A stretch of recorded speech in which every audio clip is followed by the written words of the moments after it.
Ésaïe, chapitre 57.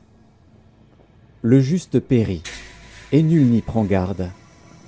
Les gens de bien sont enlevés, et nul ne fait attention que c'est par suite de la malice que le juste est enlevé. Il entrera dans la paix, il reposera sur sa couche, celui qui aura suivi le droit chemin. Mais vous, approchez ici, fils de l'enchanteresse, race de l'adultère et de la prostituée. De qui vous moquez-vous? Contre qui ouvrez-vous une large bouche et tirez-vous la langue?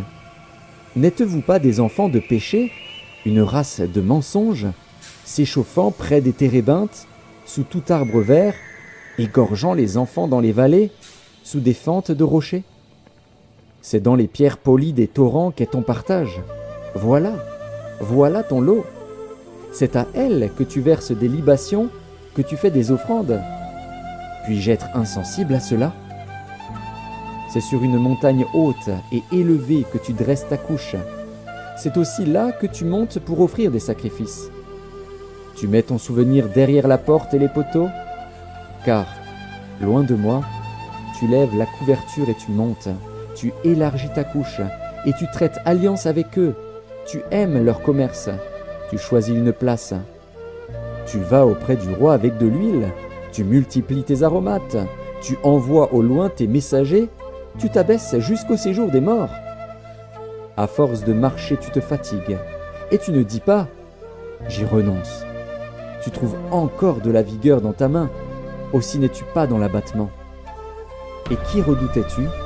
Qui craignais-tu pour être infidèle, pour ne pas te souvenir, te soucier de moi? Est-ce que je ne garde pas le silence, et depuis longtemps? C'est pourquoi tu ne me crains pas. Je vais publier ta droiture, et tes œuvres ne te profiteront pas. Quand tu crieras, la foule de tes idoles te délivrera-t-elle? Le vent les emportera toutes, un souffle les enlèvera. Mais celui qui se confie en moi héritera le pays et possédera ma montagne sainte. On dira, frayez, frayez, préparez le chemin, enlevez tout obstacle du chemin de mon peuple. Car ainsi parle le Très-Haut, dont la demeure est éternelle et dont le nom est saint. J'habite dans les lieux élevés et dans la sainteté, mais je suis avec l'homme contrit et humilié, afin de ranimer les esprits humiliés, afin de ranimer les cœurs contrits. Je ne veux pas contester à toujours, ni garder une éternelle colère, quand devant moi tombent en défaillance les esprits, les âmes que j'ai faites. À cause de son avidité coupable, je me suis irrité et je l'ai frappé, je me suis caché dans mon indignation, et le rebelle a suivi le chemin de son cœur. J'ai vu ses voies, et je le guérirai.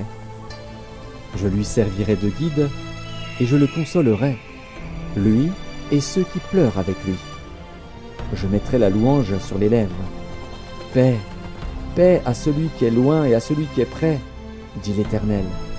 Je les guérirai. Mais les méchants sont comme la mer agitée, qui ne peut se calmer, et dont les eaux soulèvent la vase et le limon. Il n'y a point de paix pour les méchants, dit mon Dieu.